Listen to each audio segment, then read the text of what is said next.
ఈరోజు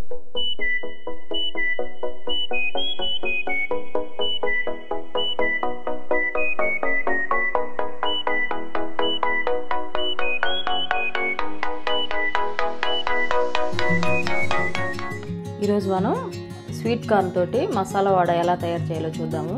మామూలుగా మనం స్వీట్ కార్న్ వడలు చేసేటప్పుడు లిక్విడ్గా వచ్చేస్తుంది. అలా రాకుండా ఒక టెక్నిక్ చెప్తాను. మనకి స్వీట్ కార్న్ 1 కప్పు,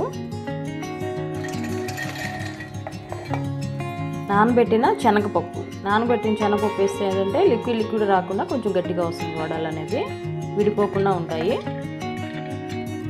చిన్న ముక్క అల్లం ముక్క, 1 స్పూన్ జీలకర్ర, 2 పచ్చిమిర్చి, 1 స్పూను ఉప్పు చూసి వేసుకోండి, ఎంత సరిపోద్దో అంతే వేసుకోండి. ఇది గ్రైండ్ చేసుకుందాము. కొంచెం కోర్స్గా గ్రైండ్ చేసుకోవాలి, మరీ మెత్తగా రాకూడదు. కొంచెం బరకగా మిక్సీ చేసి పెట్టుకుని పిండి అనేది. దీంట్లో 1 స్పూన్ వరకు కొత్తిమీర, 1 స్పూను పుదీనా, 1 స్పూన్ 1 కానీ 2 స్పూన్స్ కానీ ఇవి సన్నగా కట్ చేసిన ఉల్లికాడలు, స్ప్రింగ్ ఆనియన్స్ అన్నీ వేసేసి, ఇది సోంపు అండి. సోంపు టేస్ట్ చాలా బాగుంటుంది మసాలా వడకి. ఒక 2-3 వడలకి వేసి చూసుకోండి, నచ్చితే అన్ని మొత్తం పిండిలో కలిపేసుకోవచ్చు. అది ఒక 1/2 టీ స్పూన్ సరిపోతుంది. సన్నగా కట్ చేసిన ఉల్లిపాయ ముక్కలు, ఆనియన్స్ బాగా మిక్స్ చేసుకొని వడలు వేసుకోవడమే.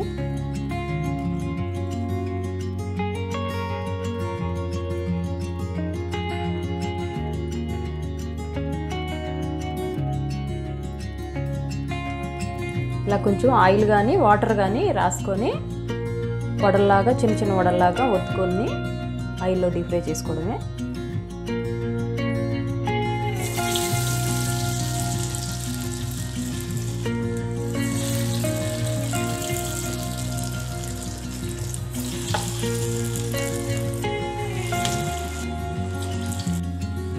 ఇలా 2 సైడ్స్ గోల్డెన్ కలర్ వచ్చాక తీసేయడమే.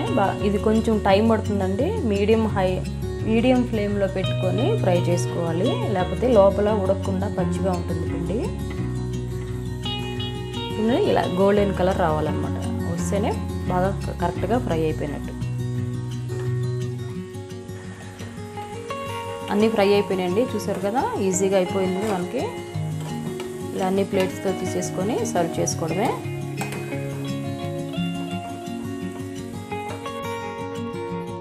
చూసారు కండి, చాలా ఈజీగా రెడీ అయిపోయింది స్వీట్ కార్న్తో మసాలా వడ. తప్పకుండా ట్రై చేయండి, చాలా బాగుంటుంది. ఈవినింగ్ స్నాక్స్కి బాగుంటుంది. పిల్లలు కూడా చాలా ఇష్టపడి తింటారు.